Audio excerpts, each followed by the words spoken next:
ನಮಸ್ತೆ. ಕೇಶವ ಸ್ಮೃತಿ ಸಂವರ್ಧನಾ ಸಮಿತಿ ಸಂಘನಿಕೇತನ ಮಂಗಳೂರು ಹಾಗೂ ನಮ್ಮ ಟಿವಿ ಈ ಜಂಟಿ ಪ್ರಾಯೋಜಕತ್ವದಲ್ಲಿ ನಡೆಯುವಂತಹ ಆರೋಗ್ಯಕ್ಕಾಗಿ ಯೋಗ ಈ ಒಂದು ಸಂಚಿಕೆಯ ಮಾಲಿಕೆಯ ಎಲ್ಲ ವೀಕ್ಷಕ ಬಾಂಧವರಿಗೆ ಪ್ರೀತಿಪೂರ್ವಕ ಮತ್ತೊಮ್ಮೆ ಸ್ವಾಗತ. ಬಂಧುಗಳೇ, ಯೋಗ ವಾಸಿಷ್ಠ ಗ್ರಂಥದಲ್ಲಿ ವಸಿಷ್ಠ ಮಹರ್ಷಿಗಳು ಯೋಗದ ಬಗ್ಗೆ ಒಂದು ವ್ಯಾಖ್ಯಾನ ಹೇಳಿದ್ದಾರೆ. ಮನಃ ಪ್ರಶಮನೋಪಾಯ ಯೋಗ ಇತ್ಯಭಿಧೀಯತೆ.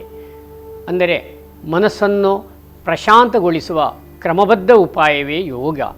ಅಂತಹ ನಮ್ಮ ಮನಸ್ಸನ್ನು ಪ್ರಶಾಂತಗೊಳಿಸುವ ಕ್ರಮಬದ್ಧ ಉಪಾಯವಾದ ಭಾರತೀಯ ಸಂಸ್ಕೃತಿ ಕಲೆಯಾದ ಈ ಒಂದು ಏನು ಅಷ್ಟಾಂಗ ಯಮ ನಿಯಮ ಆಸನ ಪ್ರಾಣಾಯಾಮ ಪ್ರತ್ಯಾಹಾರ ಧಾರಣ ಧ್ಯಾನ ಮತ್ತು ಸಮಾಧಿಗಳೆಂಬ 8 ಮೆಟ್ಟಲು.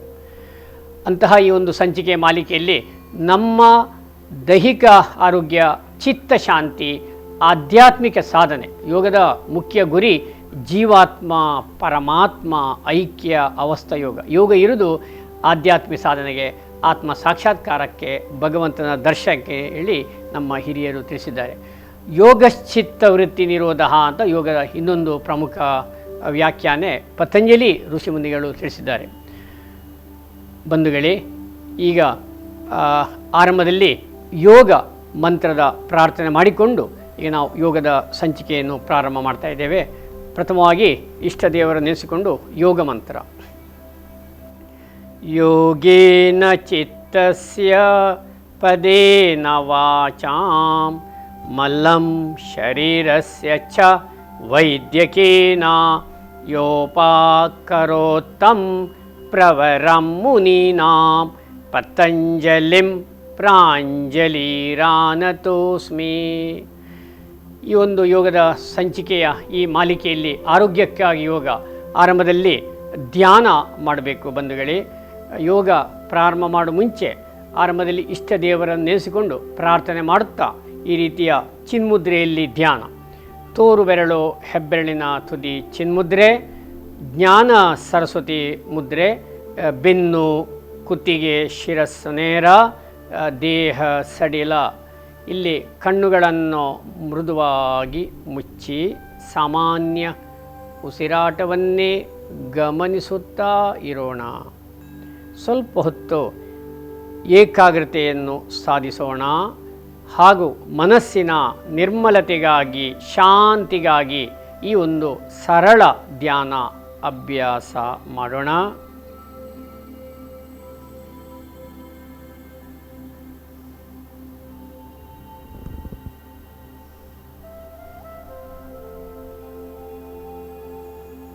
ಹಾಗೆ ನಿಧಾನವಾಗಿ ಸಹಜ ಸ್ಥಿತಿ.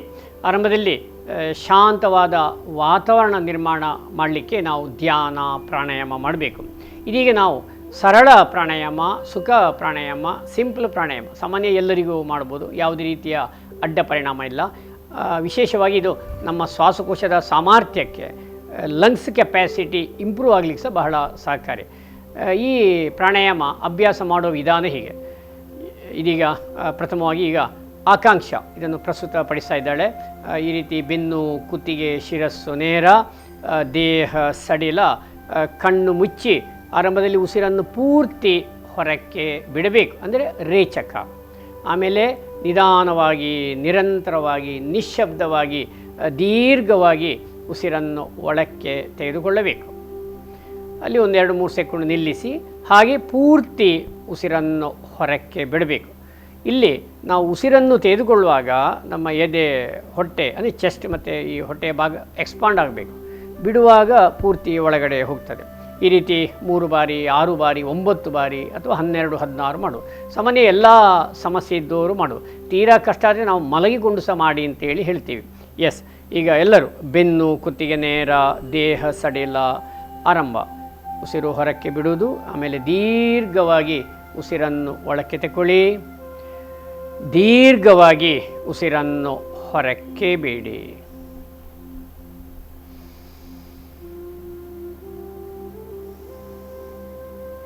ಪೂರಕ, ರೇಚಕ ಇದೆಲ್ಲ ನಿಧಾನವಾಗಿ, ನಿರಂತರವಾಗಿ, ನಿಶ್ಶಬ್ದವಾಗಿ, ತೀರಾ ಕಷ್ಟ ಆದರೆ ಕುರ್ಚಿಯಲ್ಲಿ ಕೂತ್ಸ ಈ ಪ್ರಾಣಾಯಾಮ ಅಭ್ಯಾಸ ಮಾಡಬಹುದು. ಬಂಧುಗಳೇ, ಇದೀಗ ನಾವು ಸರಳ ಪ್ರಾಣಾಯಾಮದ ಬಗ್ಗೆಯ ಸಂಕ್ಷಿಪ್ತ ಮಾಹಿತಿಯನ್ನು ಪಡೆದುಕೊಂಡಿದ್ದೇವೆ. ಈ ಸರಳ ಪ್ರಾಣಾಯಾಮ ಆರಂಭದಲ್ಲಿ ಒಂದು 3 ಬಾರಿ 6 ಬಾರಿಯಲ್ಲಿ ಸಾಕು. ಅಭ್ಯಾಸ ಆದ ಮೇಲೆ ಇನ್ನಷ್ಟು ಹೆಚ್ಚು ಮಾಡಬಹುದು. ಈಗ ನಾವು ಇನ್ನೊಂದು ಮುಂದಿನ ಹಂತಕ್ಕೆ ಹೋಗೋಣ ಬಂಧುಗಳೇ. ಇದರಲ್ಲಿ ಸರಳ ಪ್ರಾಣಾಯಾಮ ಪ್ರಕಾರ 1, ಯಾಕೆಂದರೆ ಈ ಲಂಗ್ಸ್ ಕೆಪ್ಯಾಸಿಟಿ ಹೆಚ್ಚಾಗಲಿಕ್ಕೆ, ಶ್ವಾಸಕೋಶದ ಸಾಮರ್ಥ್ಯ ಹೆಚ್ಚಾಗಲಿಕ್ಕೆ, ಮತ್ತು ಇದು ಸಹ ಅಡ್ಡ ಪರಿಣಾಮ ಇಲ್ಲ. ತೀರಾ ಹೃದಯ ದೌರ್ಬಲ್ಯ ಇದ್ದವರು, ಕುತ್ತಿಗೆ ನೋವಿದ್ದವರು ಮಾಡೋದು ಬೇಡ. ನಾವು ಅದನ್ನು ಇನ್ನೊಂದು ಬದಿ ಪಾರ್ಶ್ವಕ್ಕೆ ತೋರಿಸ್ತಾ ಇದ್ದೀವಿ. ಅದು ವಜ್ರಾಸನ ಮಾಡಿದರೆ ಬಹಳ ವಿಶೇಷ. ಬಂಧುಗಳೇ, ಈಗ ಸರಳ ಪ್ರಾಣಾಯಾಮದಲ್ಲಿ ಸುಖ ಪ್ರಾಣಾಯಾಮ ಪ್ರಕಾರ 1, ಇದಕ್ಕೆ ಬೇರೆ ಬೇರೆ ಹೆಸರಲ್ಲಿ ಕರೀತಾರೆ. ಗಮನಿಸಿ ಬಂಧುಗಳು, ಇದು ವಜ್ರಾಸನ ಮಾಡಿದ್ರೆ ಬಹಳ ವಿಶೇಷ, ಅದರ ಉಪಯುಕ್ತ ಜಾಸ್ತಿ. ತೀರಾ ಕಷ್ಟ ಆಗೋರು ಈ ಡೈನಿಂಗ್ ಟೇಬಲ್ ಚೇರಲ್ಲಿ ಅಡ್ಡ ಕುಳಿತುಕೊಂಡು ಮಾಡ್ಬೋದು. ನೋಡಿ, ಆರಂಭದಲ್ಲಿ ಈ ರೀತಿ ವಜ್ರಾಸನ, ಬೆನ್ನು ಕುತ್ತಿಗೆ ಶಿರಸ್ಸು ನೇರ ಮಾಡಬೇಕು, ದೇಹ ಸಡಿಲ, ಹಸ್ತವನ್ನು ಹೀಗೆ ಈ ರೀತಿ ಒತ್ತಿಟ್ಟುಕೊಳ್ಬೇಕು. ಆಮೇಲೆ ಉಸಿರನ್ನು ತೆಗೆದುಕೊಳ್ಳುತ್ತಾ ನಿಧಾನವಾಗಿ ಹಿಂದಕ್ಕೆ ಬಾಗಬೇಕು. ನೆಕ್ ಆ್ಯಂಡ್ ಹೆಡ್ ಹ್ಯಾಂಗ್ ನೋಡಿ, ಇಲ್ಲಿ ವೈಡ್ ಆಗಬೇಕು. ಸಾಮಾನ್ಯ ಎಲ್ಲರಿಗೂ ಮಾಡೋದು, ಈ ಒಂದು ಪ್ರಸಕ್ತ ಪರಿಸ್ಥಿತಿಗೆ ಭಾಳ ಅಗತ್ಯ. ಆಕ್ಸಿಜನ್ ಹೆಚ್ಚಾಗಲಿಕ್ಕೆ, ಸರಿಯಾಗಿ ಶ್ವಾಸಕೋಶಕ್ಕೆ ಆಮ್ಲಜನಕ ಪೂರೈಕೆ ಆಗಲಿಕ್ಕೆ ಒಳ್ಳೆಯದು. Exhale, come back. ಗಮನಿಸಿ ಬಂಧುಗಳೇ, ಪೂರಕ, ರೇಚಕ. ಇನ್ನೊಮ್ಮೆ ಗಮನಿಸೋಣ. ಉಸಿರನ್ನು ತೆಗೆದುಕೊಳ್ಳುತ್ತಾ ನಿಧಾನವಾಗಿ ಹಿಂದಕ್ಕೆ ಬಾಗಬೇಕು. ಅಲ್ಲಿ ಫುಲ್ಲು ಸ್ಟ್ರೆಚ್ ಮಾಡಬೇಕು, ಎಕ್ಸ್ಪಾಂಡ್ ಆಗಬೇಕು. ಅವು ಹೆಚ್ಚಿನ ಪ್ರಮಾಣದಲ್ಲಿ ಆಮ್ಲಜನಕ ಒಳಗೆ ಹೋಗ್ತದೆ ಸುಲಭವಾಗಿ, ಸರಳವಾಗಿ. ಮತ್ತು ಕುತ್ತಿಗೆಯ ಭಾಗ, ಕುತ್ತಿಗೆ ನೋವು, ಸ್ಪಾಂಡಿಲೈಸ್ ಇದ್ದವರಿಗೆಲ್ಲ ಒಳ್ಳೆಯದು. ಈ ಒಂದು ಥೈರಾಯ್ಡ್ ಇಶ್ಯೂಸ್ ಇದ್ದವರಿಗೆ ಒಳ್ಳೆಯದು. ಅಲ್ಲಿ ಬೇಕಾದ್ರೆ ಅಭ್ಯಾಸ ಆದಮೇಲೆ 1, 2, 3, 5 ಸೆಕೆಂಡಲ್ಲಿ ನಿಲ್ಬೋದು. ನಾರ್ಮಲ್ ಬ್ರೀತ್ ಅಥವಾ ಹೋಲ್ಡ್ ಮಾಡಿ ಸಹ ನಿಲ್ಬೋದು. Exhale, come back. ಈ ರೀತಿ 3 ಬಾರಿ 6 ಬಾರಿ ಎಲ್ಲ ಅಭ್ಯಾಸ ಮಾಡಬಹುದು. ಈಗ ಮುಂದಿನ ಹಂತ ಕ್ರಿಯೆಗಳು. ದೇಹದ ಶುದ್ಧೀಕರಣಕ್ಕೆ 6 ಪ್ರಧಾನ ಕ್ರಿಯೆಗಳಿವೆ. ಕಪಾಲಭಾತಿ, ತ್ರಾಟಕ, ನೇತಿ, ದೌತಿ, ನೌಲಿ, ಬಸ್ತಿ. ಹಾಗೆ ನಾವು ಯೋಗ ಮಾಡುವಾಗ ಶುದ್ಧೀಕರಣ ಮಾಡಬೇಕು. ಅದರಲ್ಲಿ ವಿಶೇಷವಾಗಿ ಹಠಯೋಗ ಪ್ರದೀಪಿಕೆಯಲ್ಲಿ ಸ್ವಾತ್ಮಾರಾಮ ಋಷಿಮುನಿಗಳು ಹೇಳ್ತಾರೆ, ಶುದ್ಧೀಕರಣ ಮಾಡಿ ಯೋಗ ಮಾಡಿ. We have to clean the inner organs, ಒಳಗಿನ ಅಂಗ ಶುಚಿ ಮಾಡಿ. ಹಾಗೆ ಈಗ ನಾವು ಒಂದು ಕಪಾಲಭಾತಿ ನೋಡೋಣ. ಅದಂತೂ ಈಗಿನ ಒಂದು ಪ್ರಸಕ್ತ ಪರಿಸ್ಥಿತಿಗೆ ಬಹಳ ಅನುಕೂಲ. ಯಾಕಂದರೆ ಲಂಗ್ಸ್ ಕೆಪ್ಯಾಸಿಟಿ ಹೆಚ್ಚಾಗುತ್ತದೆ, ಶ್ವಾಸಕೋಶದ ಸಾಮರ್ಥ್ಯ ಹೆಚ್ಚಾಗಲಿಕ್ಕೆ ಒಳ್ಳೆಯದು. ಆಮೇಲೆ ರಕ್ತದಲ್ಲಿನ ಕಾರ್ಬನ್ ಡೈಆಕ್ಸೈಡ್ ಹೋಗಲಿಕ್ಕೆ ನೋಡಿ, ಇದು ಭಾಳ ಇಂಪಾರ್ಟೆಂಟ್. ರಕ್ತದಲ್ಲಿನ ಕಾರ್ಬನ್ ಡೈಆಕ್ಸೈಡ್ ಹೊರಗೆ ಹೋಗಲಿಕ್ಕೆ ಈ ಕಪಾಲಭಾತಿ. ಇಲ್ಲಿ ಕಪಾಲ ಎಂದರೆ ತಲೆಬುರುಡೆ, ಬಾತಿ ಎಂದರೆ ಬೆಳಕು. ಮಿದುಳಿನ ಜೀವಕೋಶಗಳ ಪುನಶ್ಚೇತಕ್ಕೆ ಕಪಾಲಭಾತಿ ಒಂದು ಉತ್ತಮವಾದಂಥ ಕ್ರಿಯೆ. ಆದರೆ ಇದರಲ್ಲಿ ಕಾಂಟ್ರಾ ಇಂಡಿಕೇಶನ್, ಕೆಲವು ನಿಷೇಧಗಳು, ಯಾರು ನಿಷೇಧಗಳು ನಾವು ಹೇಳ್ತೀವಿ, ಯಾರು ಮಾಡಬಾರದು ಅದು ಸಹ ನಮಗೆ ಗೊತ್ತಿರಬೇಕು. ತೀರಾ ಹೃದಯ ದೌರ್ಬಲ್ಯ ಇದ್ದವರು, ಹೆಚ್ಚಿನ ರಕ್ತದ ಒತ್ತಡ ಇದ್ದವರು, ಆಮೇಲೆ ಕ್ರಾನಿಕ್ ಬ್ಯಾಕ್ ಪೇನ್, ಕುತ್ತಿ ನೋವಿದ್ದವರು ಇದು ಅಭ್ಯಾಸ ಮಾಡುವುದೇ ಬೇಡ. ಬಂಧುಗಳೇ, ಈ ಒಂದು ಕಪಾಲಭಾತಿ ಅಭ್ಯಾಸ ಮಾಡುವ ಕ್ರಮ ಹೀಗೆ. ಉಸಿರನ್ನು ಸ್ಫೋಟದ ರೂಪದಲ್ಲಿ ಸಾಮಾನ್ಯ ಒಂದು 60ರಿಂದ 120 ಮಾಡಿ. ನಾವು ಆರಂಭದಲ್ಲಿ ತರಬೇತಿ ಕೂಡ ಒಂದು 20-30 ಮಾಡಿ ಅಂತ ಹೇಳ್ತೀವಿ. ನೋಡಿ, ಈ ರೀತಿ ಜ್ಞಾನ ಸರಸ್ವತಿ ಮುದ್ರೆ. ಎಕ್ಸೇಲ್ ಫಾಸ್ಟ್, ಇದನ್ನು ಸಹ ಬೇರೆ ಬೇರೆ ಪ್ರಕಾರದಲ್ಲಿ ಸಹ ತರಬೇತಿ ನೀಡುತ್ತಾರೆ. ಬಟ್ ಗುರಿ ಒಂದೇ ಇರ್ತದೆ. ಹೀಗೆ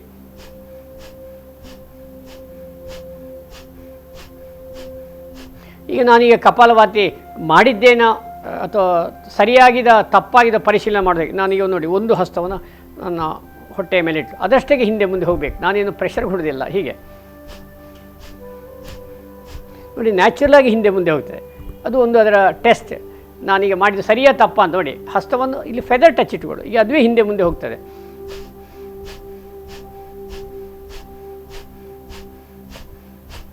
ಈ ರೀತಿ ಅಭ್ಯಾಸ ಆದ ಮೇಲೆ ಚಿನ್ಮುದ್ದೆಯಲ್ಲಿ ಮಾಡಿದರೆ ಬಹಳ ಒಳ್ಳೆಯದು. ಒಂದು 60 ಅಥವಾ 120 ಹೀಗೆಲ್ಲ ಮಾಡ್ಬೋದು. ಇದೊಂದು ಸಂಕ್ಷಿಪ್ತ ಮಾಹಿತಿಗಳು. ಕಪಾಲಭಾತಿ ಉತ್ತಮವಾದಂಥ ಒಂದು ಕ್ರಿಯೆಗಳು. ಹಾಗೆ ಇದರ ಜೊತೆಯಲ್ಲಿ ನಾವು ಮುಂದುವರಿಸಿಕೊಂಡು ಇನ್ನೊಂದು ಕ್ರಿಯೆಯನ್ನು ಗಮನಿಸೋಣ ಬಂಧುಗಳೇ.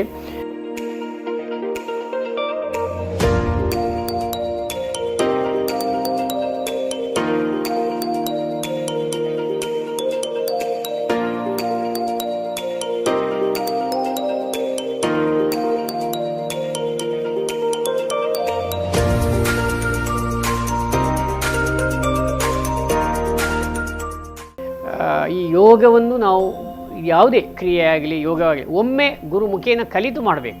ಒಮ್ಮೆ ಕಲಿತ ನಂತರ ಮತ್ತು ಟಿ ವಿ ಆಗಲಿ ಪುಸ್ತಕಗಳು ನೋಡಿ ರೆಫರ್ ಮಾಡಿ ನಮಗೆ ಇನ್ನೂ ಹೆಚ್ಚು ಕಲೀಲಿಕ್ಕೆ ಸುಲಭ ಸರಳವಾಗ್ತದೆ. ಈಗಂತೂ ಪ್ರಸಕ್ತ ಪರಿಸ್ಥಿತಿಗೆ ಆನ್ಲೈನ್ ಯೋಗ ಅಂತ ಆರಂಭ ಆಗಿದೆ, ಸುಮಾರು 1 ವರ್ಷ ಮೇಲ್ಪಟ್ಟು. ಆ ಒಂದು ಪರಿಸ್ಥಿತಿಯಲ್ಲಿ ಆನ್ಲೈನಲ್ಲಿ ಸಹ ಯೋಗ ಕಲಿಬೋದು. ಆದರೆ ಬಹಳ ಒಬ್ಸರ್ವ್ ಮಾಡಿಕೊಂಡು ಜಾಗರೂಕತೆಯಿಂದ ತಮ್ಮ ಗುರುಗಳನ್ನು ಆಯ್ಕೆ ಮಾಡಿಕೊಂಡು ಅವರಿಗೆ ಸಂವಾದ ಮಾಡುತ್ತಾ ಆನ್ಲೈನಲ್ಲಿ ಮಾಡೋದೇ ಉತ್ತಮ. ಈ ಒಂದು ಪ್ರಸಕ್ತ ಪರಿಸ್ಥಿತಿಗೆ ಕಲಿಬೋದು. 1-2 ವಾರ ಸರಿಯಾಗಿ ನಾವು ಅದನ್ನು ಪರಿಶೀಲಿಸಬೇಕು, ಒಬ್ಸರ್ವ್ ಮಾಡಬೇಕು, ಜೊತೆಯಲ್ಲಿ ಸಂವಾದ ಮಾಡಬೇಕು. 2 ವಾರ ಆದ ಮೇಲೆ ಬಹಳ ಸುಲಭ ಸರಳ. ಈಗಾಗಲೇ ಯೋಗ ಕಲಿತವರಿಗೆ ಆನ್ಲೈನ್ ಸುಲಭ. ಅಂತಹ ಒಂದು ಯೋಗವನ್ನು ಈ ಒಂದು ನಿತ್ಯ ನಿರಂತರ ನಾವು ಅಭ್ಯಾಸ ಮಾಡಿದಾಗ ನಮ್ಮ ದೇಹದ ಒಂದು ಬಲಿಷ್ಠತೆಗೆ, ಇಮ್ಯುನಿಟಿ ಪವರ್ ಹೆಚ್ಚಾಗಲಿಕ್ಕೆ, ಹಾಗೆ ರಕ್ತ ಸಂಚಾರ ಸುಗಮ ಆಗಲಿಕ್ಕೆಲ್ಲ ಬಹಳ ಸಹಕಾರಿ. ಈಗ ಇನ್ನೊಂದು ಕ್ರಿಯೆಗೆ ಹೋಗೋಣ. ತ್ರಾಟಕ ಕ್ರಿಯೆ, ನೇತ್ರ ಶೋಧನ, ಕಣ್ಣಿನ ಆರೋಗ್ಯಕ್ಕೆ, ಏಕಾಗ್ರತೆ. ಇದು ವಿದ್ಯಾರ್ಥಿಗಳಿಗೆ ಬಹಳ ಸುಲಭ ಮತ್ತು ಸರಳ ಮತ್ತು ಹೆಚ್ಚಿನ ಅದರ ಉಪಯೋಗ ಒದಗಿ ಬರ್ತದೆ. ಅಭ್ಯಾಸ ಮಾಡುವ ಕ್ರಮ ಈಗ ಗಮನಿಸೋಣ ಬಂಧುಗಳೇ. ಯಾವುದಾದ್ರೂ ಒಂದು ಆಸನ ಆಯ್ಕೆ ಮಾಡಬೇಕು. ತೀರಾ ಕಷ್ಟ ಅದೇ ಚೇರಲ್ಲಿ ಕೂತು ಅಭ್ಯಾಸ ಮಾಡ್ಬೋದು. ತ್ರಾಟಕ ಅಭ್ಯಾಸ ಮಾಡುವ ಕ್ರಮ ಹೀಗೆ: 2 ಕೈಗಳನ್ನು ಈ ರೀತಿ ನೇರವಾಗಿ ಚಾಚಬೇಕು. ಆಮೇಲೆ ಬ್ಯಾಕೆಲ್ಲ ಸ್ಟ್ರೇಟ್ ಮಾಡಿ, ಕಣ್ಣು ರೆಪ್ಪೆ ಮುಚ್ಚದೆ ಹೆಬ್ಬೆಳನ್ನು ನೋಡಿಕೊಂಡು, ಆಮೇಲೆ ಎಡಕೈಯನ್ನು ಕೆಳಗಿಳಿಸಬೇಕು, ಬಲಕೈ ನೇರ. ಈ ರೀತಿ ಗಮನಿಸೋಣ ಅಭ್ಯಾಸ ಮಾಡುವ ವಿಧಾನ. ಕಣ್ಣು ರೆಪ್ಪೆ ಮುಚ್ಚದೆ ಎವೀಕದೆ ಹೆಬ್ಬೆಳನ್ನು ನೋಡ್ತಾ ಇರಬೇಕು. ಆಮೇಲೆ ನಿಧಾನವಾಗಿ ಬಲ ಬದಿಗೆ ತಿರುಗಿಸ್ಬೇಕು. ಇದರಲ್ಲಿ ನಾವು ತರಬೇತಿ ಸಂದರ್ಭದಲ್ಲಿ ಕುತ್ತಿಯನ್ನು ಸಹ ತಿರುಗಿಸಿ ಹೇಳ್ತೇವೆ. ಇದರಲ್ಲಿ ಸಹ ಬೇರೆ ಬೇರೆ ಪ್ರಕಾರಗಳಲ್ಲಿ ತರಬೇತಿ ಇದೆ ನೋಡಿ. ಇಲ್ಲಿ turn the head and neck, ಯಾಕೆಂದರೆ ಇಲ್ಲಿಗೆ ಸಹ ವ್ಯಾಯಾಮ ಆಗಲಿ, ತೋಳುಗಳಿಗೆ ಭುಜಗಳಿಗೆಲ್ಲ ವ್ಯಾಯಾಮ. ಅಲ್ಲಿ 1-2-3 ಸೆಕೆಂಡ್ ಇದ್ದುಕೊಂಡು ಹಾಗೆ ನಿಧಾನವಾಗಿ ಸ್ಥಿತಿಗೆ ಬರಬೇಕು ಬಂಧುಗಳೇ. ಇದೆಲ್ಲ ನಾರ್ಮಲ್ ಬ್ರೀದಿಂಗಲ್ಲಿ ಅಭ್ಯಾಸ ಮಾಡ್ಬೋದು. ಎಡಕೈ ನೇರ. ಈಗ ಎಡಕೈ ನೇರ ಮಾಡಿ ಬಲಕೈ ಚಿನ್ಮುದ್ರೆ. ಈಗ ನಿಧಾನವಾಗಿ ಎಡಬದಿಗೆ ತಿರುಗಿಸಬೇಕು. ತ್ರಾಟಕ ಅಭ್ಯಾಸ ಮಾಡೋದ್ರಿಂದ ಏಕಾಗ್ರತೆಗೆ, ಕಾನ್ಸಂಟ್ರೇಷನ್ ಡೆವಲಪ್ಮೆಂಟ್ ಆಗಲಿಕ್ಕೆ ಒಳ್ಳೆಯದು. ಈ ವಿದ್ಯಾರ್ಥಿಗಳಿಗೆ ಬರುವಂತಹ ಏನು ಸ್ಪೆಕ್ಸ್ ಹೇಳ್ತೇವಲ್ಲ ಎಳೆಯ ಪ್ರಾಯದಲ್ಲಿ, ಅದನ್ನು ಹೋಗಲಾಡಿಸ್ಬೋದು. ನಮ್ಮಲ್ಲಿ ಕೆಲವು ಯೋಗ ಶಿಕ್ಷಕರು ಅದನ್ನು ಅನುಭವಿಸಿ ಅದರ ಫಲ ಪಡ್ಕೊಂಡಿದ್ದಾರೆ. ಮಾತ್ರ ಕ್ರಮವತ್ತಾಗಿ ಮಾಡಬೇಕು. ಇದರೊಟ್ಟಿಗೆ ಕೆಲವು ಆಸನಗಳಿವೆ, ಕೆಲವು ಅದಕ್ಕೆ ಬೇಕಾದ ಮುದ್ದೆ ಎಲ್ಲ ಮಾಡಿದರೆ ಎಳೆಯ ಪ್ರಾಯದಲ್ಲಿ ಬರುವ ಸ್ಪೆಕ್ಸನ್ನು ಹೋಗಲಾಡಿಸಬಹುದು.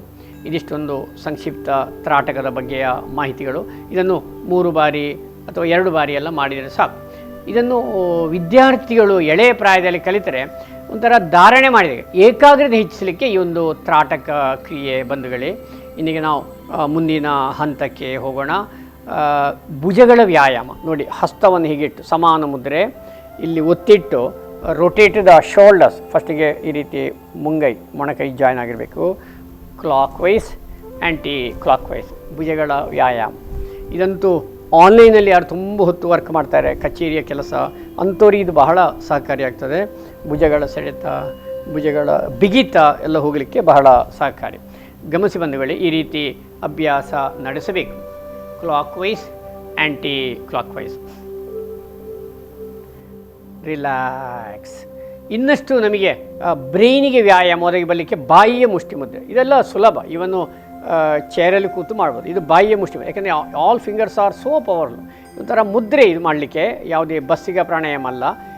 ಎಕ್ಸೇಲ್, ಇನ್ಹೇಲ್, ರೇಚಕ ಪೂರಕ, ರೇಚಕ ಪೂರಕ.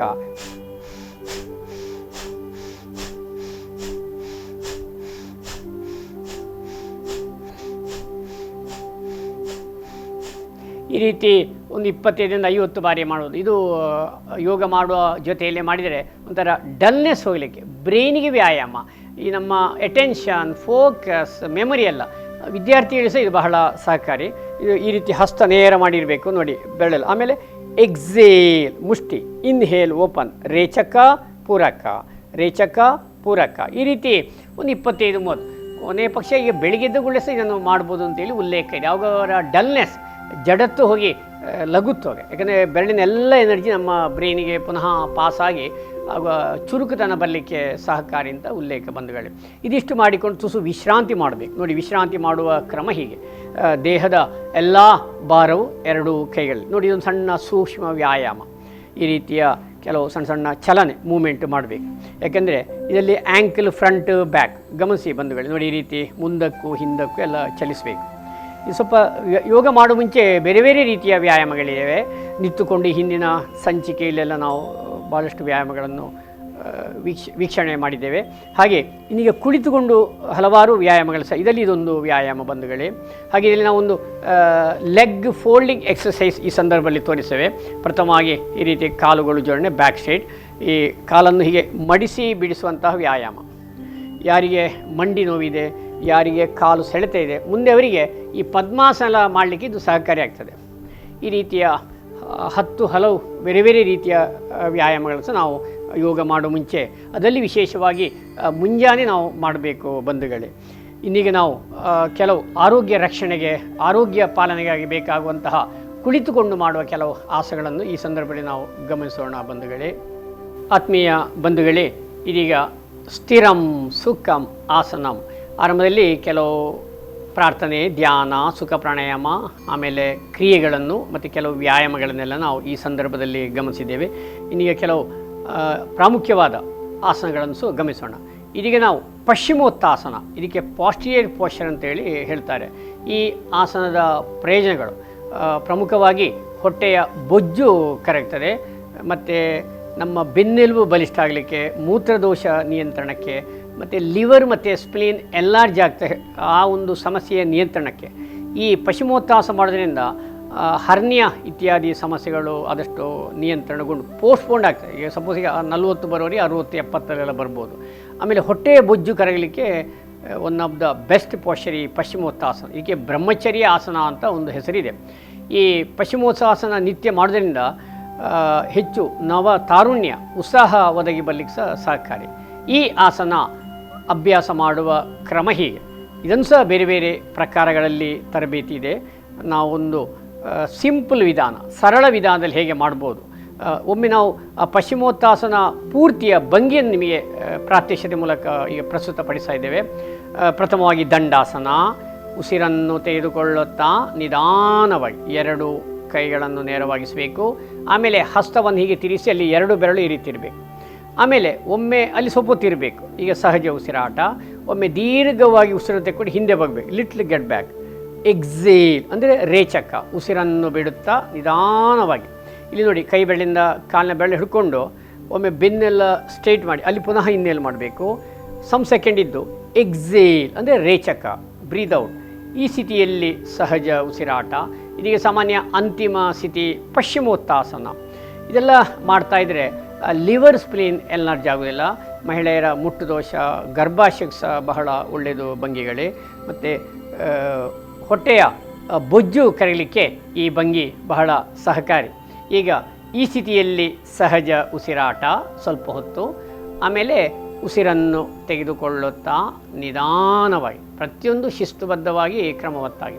ಈ ಆಸನ ಯಾವ ರೀತಿ ಹೊಸಬ್ರು ಮಾಡ್ಬೋದು ಎಂಬುದಾಗಿ ಇನ್ನೊಮ್ಮೆ ನಾವು ಗಮನಿಸೋಣ. ಈಗ ಆರಂಭದಲ್ಲಿ ಅಂತಿಮ ಸ್ಥಿತಿ ಪೂರ್ತಿ ನೋಡಿದ್ದೇವೆ. ನ್ಯೂ ಕಮ್ಮರ್ಸ್ ಈಗ ಒಮ್ಮೆಗೆ ಅಷ್ಟು ಬಾಗಲಿಕ್ಕೆ ಆಗ್ತಾಯಿಲ್ಲ, ಯಾಕಂದರೆ ಬೆನ್ನು ಬಿಗಿತೇ ಇರ್ತದೆ. ಅಂಥವ್ರು ಹೇಗೆ ಮಾಡ್ಬೋದು ಅದನ್ನು ನೋಡೋಣ. ಆದರೆ ತೀರಾ ಸೊಂಟ ನೋವಿದ್ದವ್ರು ಇದನ್ನು ನಾವು ಮಾಡೋದು ಬೇಡ ಹೇಳ್ತೀವಿ. ಸಾಮಾನ್ಯ ಎಲ್ಲರೂ ಮಾಡ್ಬೋದು. ಈ ಸ್ವಲ್ಪ ನೋವೆಲ್ಲ ಇದ್ದರೆ ಬೇಗ ಪರಿಹಾರ ಆಗಲಿಕ್ಕೂ ಹೆಲ್ಪ್ ಆಗ್ತದೆ. ಕ್ರಾನಿಕ್ ಬ್ಯಾಕ್ ಪೇನ್ ಹೇಳ್ತೇವಲ್ಲ, ಅಂಥವ್ರು ಈ ಆಸನ ಅಭ್ಯಾಸ ಬೇಡ. ಪ್ರಥಮವಾಗಿ ದಂಡಾಸನ, ಉಸಿರನ್ನು ತೆಗೆದುಕೊಳ್ಳುತ್ತಾ ನಿಧಾನವಾಗಿ 2 ಕೈಗಳನ್ನು ನೇರವಾಗಿಸಬೇಕು. ಇದರಲ್ಲಿ ಹಸ್ತ ಹೀಗಿರಬೇಕು ಬಗ್ಗುವಾಗ. ಉಸಿರನ್ನು ಬಿಡುತ್ತಾ ಎಕ್ಸೇಲ್ ಅಂದರೆ ರೇಚಕ, ಮೆಲ್ಲಗೆ ಬಗಬೇಕು. ಆರಂಭದಲ್ಲಿ ಆಗೋದಿಲ್ಲ, ಇಷ್ಟಾಗ್ತದೆ, ಹಿಂದೆ ಮುಂದೆ ಬಗಬೇಕು. ನೋಡಿ, ಇಷ್ಟೇ ಮಾಡಬೇಕು. ನಂಬರ್ ಆಫ್ ಅಟೆಂಪ್ಟ್ ಟ್ರೈ ಮಾಡಬೇಕು. ಮಾಡ್ತಾ ಮಾಡ್ತಾ ಕೈ ಬೆರಳಿಂದ ಕಾಲಿನ ಬೆರಳು ಸ್ಪರ್ಶ ಮಾಡಬೇಕು. ಇದು ಒಮ್ಮೆ ಬರೋದಿಲ್ಲ, ಒಂದು ಹಲವಾರು ದಿನ ಆದಾಗ ಬರ್ತದೆ. ಹಾಗೆ ಮಾಡಿಕೊಂಡು ಒಮ್ಮೆ ತಲೆ ಎತ್ತಬೇಕು. ತಲೆ ಎತ್ತಿ ಒಮ್ಮೆ ಅಲ್ಲಿ ಇನ್ನೇಲು ಮಾಡಿ ಎತ್ತಬೇಕು. ಬಗ್ಗುವಾಗ ಎಕ್ಸೇಲ್, ಎಲ್ಬೋ ಬೆಂಡ್ ಮಾಡಬೇಕು. ನೋಡಿ, ಈ ರೀತಿ ಅಂತಿಮ ಸ್ಥಿತಿ. ಇಲ್ಲಿ ಸ್ವಲ್ಪ ಹೊತ್ತು ಸಹಜ ಉಸಿರಾಟ. ಉಸಿರನ್ನು ತೆಗೆದುಕೊಳ್ಳುತ್ತಾ ನಿಧಾನವಾಗಿ ಮೇಲೆ ಬರಬೇಕು. One of the best posture for the abdominal fat burning, ಹೊಟ್ಟೆಯ ಬೊಜ್ಜು ಕರಗಲಿಕ್ಕೆ ಅತ್ಯುತ್ತಮವಾದಂಥ ಆಸನ. ಈ ಯೋಗವನ್ನು ನಾವು ಮಾಡುವಾಗ ಶಿಸ್ತುಬದ್ಧವಾಗಿ, ಕ್ರಮವತ್ತಾಗಿ, ಉಸಿರಿನ ಗತಿಯೊಂದಿಗೆ ನಾವು ಮಾಡಬೇಕು.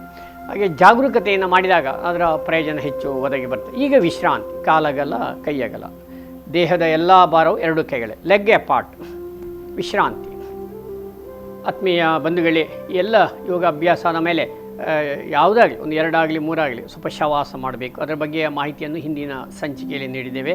ಈಗ ಶವಾಸ ಆದ ಮೇಲೆ ಪ್ರಾಣಾಯಾಮ, ಪ್ರಾಣಕ್ಕೆ ಹೊಸ ಆಯಾಮ, ಪ್ರಾಣಾಯಾಮ ಮೀನ್ಸ್ ಬ್ರೆತ್ ಕಂಟ್ರೋಲ್. ಈ ಸಂಚಿಕೆಯಲ್ಲಿ ಭ್ರಾಮರಿ ಪ್ರಾಣಾಯಾಮ, ಬಿ ಬ್ರೆತ್ ಪ್ರಾಣಾಯಾಮ, ಹಮ್ಮಿಂಗ್ ಪ್ರಾಣಾಯಾಮ, ದುಂಬಿಯ ಒಂದು ಜೇಂಕಾರದ ಪ್ರಾಣಾಯಾಮ. ಈ ಭ್ರಾಮರಿ ಪ್ರಾಣಾಯಾಮ ಮಾಡೋದ್ರಿಂದ ಹೃದಯದ ಆರೋಗ್ಯಕ್ಕೆ, ಆಮೇಲೆ ಹೆಚ್ಚಿನ ರಕ್ತದ ಒತ್ತಡ ನಿಯಂತ್ರಣಕ್ಕೆ, ಮತ್ತು ಟೆನ್ಷನ್ ಆಂಗ್ಸೈಟಿ ಹೇಳ್ತೇವಲ್ಲ, ಒತ್ತಡ ನಿಯಂತ್ರಣಕ್ಕೆ, ಮತ್ತು ವಿದ್ಯಾರ್ಥಿಗಳ ಒಂದು ಏಕಾಗ್ರತೆಗೆ ಈ ಭ್ರಾಮರಿ ಪ್ರಾಣಾಯಾಮ ಬಹಳ ಸಹಕಾರಿ. ಇದನ್ನು ಸಹ ಬೇರೆ ಬೇರೆ ಪ್ರಕಾರಗಳಲ್ಲಿ ಚಿನ್ಮುದ್ರೆ ಅಥವಾ ತೋರು ಬೆಳಲಿಟ್ಟು ಅಥವಾ ಷಣ್ಮುಖಿ ಮುದ್ದೆಯಲ್ಲಿ ಮಾಡಿದ್ರೆ ಬಹಳ ಒಳ್ಳೆಯದು ಅಂತೇಳಿ ಉಲ್ಲೇಖ ಇದೆ. ಈಗ ನಾವು ಅದನ್ನು ಭ್ರಾಮರಿ ಪ್ರಾಣಾಯಾಮ ಹೇಗೆ ಅಭ್ಯಾಸ ಮಾಡ್ಬೋದು ಅದನ್ನು ಈ ಸಂದರ್ಭದಲ್ಲಿ ಗಮನಿಸೋಣ ಬಂಧುಗಳೇ. ಸಾಮಾನ್ಯ ಆಲ್ಮೋಸ್ಟ್ ಎಲ್ಲರಿಗೂ ಸಹ ಮಾಡ್ಬೋದು. ಒಮ್ಮೆ ಕಲೀಲಿಕ್ಕೆ ಸ್ವಲ್ಪ ಜಾಗರೂಕತೆಯಿಂದ ಗುರುಮುಖೇನ ಕಲಿಬೇಕು. ನೋಡಿ, ಇದು ಪತಾಕ ಹಸ್ತ ಮುದ್ರೆ ಹೇಳ್ತೀವಿ. ಇಲ್ಲಿ ಕಿರು ಬೆರಳು ನನ್ನ ಲಿಪ್ಸ್ ಕೆಳಗಡೆ ಇರ್ತದೆ, ಉಂಗುರ ಬೆರಳು ಈ ರೀತಿ ಮೂಗಿನ ಕೆಳಗಡೆ, ಆಮೇಲೆ ಮಧ್ಯದ ಬೆರಳು ಮೂಗಿನ ಮೇಲೆ, ಈ ತೋರು ಬೆರಳು ಇದು ವಾಯುತತ್ವ ಅಂದರೆ ತಂಪಾಗಲಿ ಗಾಳಿ, ಹೆಬ್ಬೆರಳು ಕಿವಿಗೆ ಒಳಗೆ ಪೂರ್ತಿ ನಾವು ಕೊಂಡೋಗಬೇಕು. ಇಲ್ಲಿಗ ಬೆನ್ನು ಕುತ್ತಿಗೆ ನೇರ. ಯಾವುದಾದ್ರೂ ಒಂದು ಅಭ್ಯಾಸ ಮಾಡ್ಬೋದು. ತೀರಾ ಕಷ್ಟ ಆದರೆ ಕುರ್ಚಿಯಲ್ಲಿ ಕೂತು ಸಹ ಮಾಡ್ಬೋದು. ಈಗ ಷಣ್ಮುಖಿ ಮುದ್ರೆ ಆಯಿತು ಬಂಧುಗಳೇ. ಒಮ್ಮೆ ದೀರ್ಘವಾಗಿ ಉಸಿರು ತೆಕ್ಕೊಂಡು ಎಲ್ಲ ಮೂಗಲ್ಲೇ ಉಸಿರಾಟ, ಗಂಟಲಲ್ಲಿ ಅನುಭವಿಸಿಕೊಂಡು ಆ ಜೇಂಕಾರದ ಶಬ್ದ, ಜೇನು ಹುಳದ ಶಬ್ದ, ಅಗಾಧವಾದ ಏಕಾಗ್ರತೆ ಹೃದಯದ ಆರೋಗ್ಯಕ್ಕೆಲ್ಲ ಬಹಳ ಒಳ್ಳೆಯದು. ಈಗ ಒಮ್ಮೆ ಗಮನಿಸೋಣ. ಒಮ್ಮೆ ದೀರ್ಘವಾಗಿ ಉಸಿರು ತೆಕ್ಕೊಂಡು ಆರಂಭ.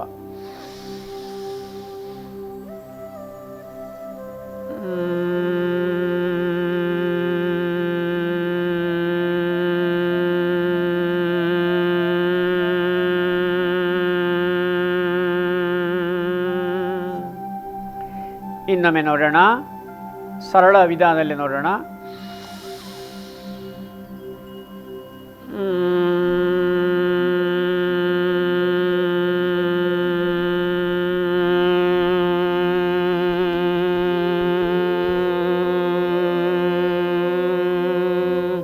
ಈ ರೀತಿ ಆ ಒಂದು ಬಿ ಬ್ರೆತ್ ಹಮ್ಮಿಂಗ್ ಸೌಂಡ್ ಬರಬೇಕು.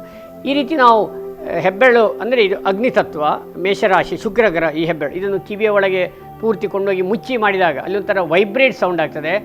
ಮಿದುಳಿನ ಜೀವಕೋಶಗಳು ಅಂದರೆ ನ್ಯೂರಾನ್ ಚುರುಕುತನಗೊಳ್ಳಲಿಕ್ಕೆ, ಆ್ಯಕ್ಟಿವೇಟ್ ಆಗಲಿಕ್ಕೆ. ಯಾರಿಗೆ ನಿದ್ರಾಹೀನತೆ ಇದೆ ಅಂಥವರು ಭ್ರಮರಿ, ಇದನ್ನು ಯಾವಾಗಲೂ ಬೆಳಿಗ್ಗೆ ಮತ್ತು ಸಂಜೆ ರಾತ್ರಿ ಅಂದರೆ ಎಲ್ಲ ಸೌಂಡ್ ಇರಬಾರ್ದು, ಶಾಂತವಾದ ವಾತಾವರಣ ಮಾಡಿ ಒಳ್ಳೆಯಂಥ ಉಲ್ಲೇಖ ಇದೆ. ಹಾಗೆ ಈ ಭ್ರಮರಿ ಪ್ರಾಣಾಯಾಮ ವಿಶೇಷವಾಗಿ ವಿದ್ಯಾರ್ಥಿಗಳಿಗೆ ಏಕಾಗ್ರತೆಗೆ ಮತ್ತು ಎಲ್ಲರೂ ಮಾಡ್ಬೋದು. ಅಂದರೆ ಅದರಲ್ಲಿ ವಿಶೇಷವಾಗಿ ಹೃದಯ ರೋಗಿಗಳು ಮಾಡಬೇಕು. ಯಾರಿಗೆ ಹೆಚ್ಚಿನ ರಕ್ತದ ಒತ್ತಡ ಇದೆ ಅದರ ನಿಯಂತ್ರಣಕ್ಕೆ ಈ ಭ್ರಮರಿ ಪ್ರಾಣಾಯಾಮ ಅಭ್ಯಾಸ ಮಾಡಬೇಕು. ಇದಿಷ್ಟು ಸಂಕ್ಷಿಪ್ತ ಮಾಹಿತಿಗಳು ಬಂಧುಗಳೇ.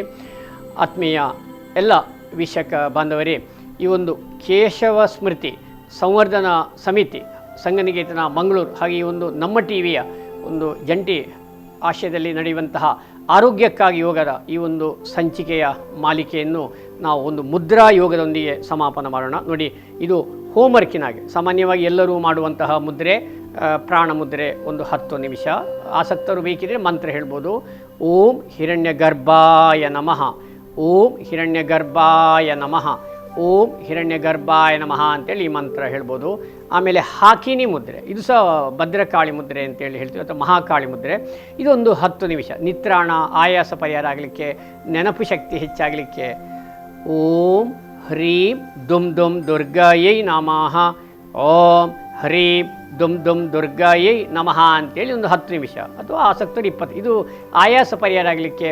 ಯಾಕಂದರೆ ಈ ಕೊರೋನಾ ಬಂದವರಿಗೆ ಪಕ್ಕ ತುಂಬ ಆಗೋದು ಅವರು ಟಯರ್ಡ್ನೆಸ್, ಅದಕ್ಕೆಲ್ಲ ಹೋಗ್ಲಿಕ್ಕೆ ಒಳ್ಳೆಯದು. ಆಮೇಲೆ ಡಿಪ್ರೆಷನ್ ಕಮ್ಮಿ ಆಗಲಿಕ್ಕೆ, ಏಕಾಗ್ರತೆಗೆ ಚಿನ್ಮುದ್ರೆ, ಇದೊಂದು ಆಸಕ್ತರು ಮಂತ್ರ ಹೇಳ್ಬೋದು, ಅಥವಾ ಹಾಗೆ ಸಹ ಮಂತ್ರ ಇಲ್ಲದೆ ಸಹ ಮಾಡ್ಬೋದು. ಇದಕ್ಕೆ ಮಂತ್ರ ಐಂ ಹ್ರೀಂ ಐಂ ಹ್ರೀಂ ಓಂ ಸರಸ್ವತೈ ನಮಃ, ಐಂ ಹ್ರೀಂ ಐಂ ಹ್ರೀಂ ಓಂ ಸರಸ್ವತೈ ನಮಃ, ಐಂ ಹ್ರೀಂ ಐಂ ಹ್ರೀಂ ಓಂ ಸರಸ್ವತಿ ನಮಃ ಅಂತೇಳಿ ನಾವು ಮಂತ್ರ ಪಠಿಸಬೇಕು ಬಂಧುಗಳೇ.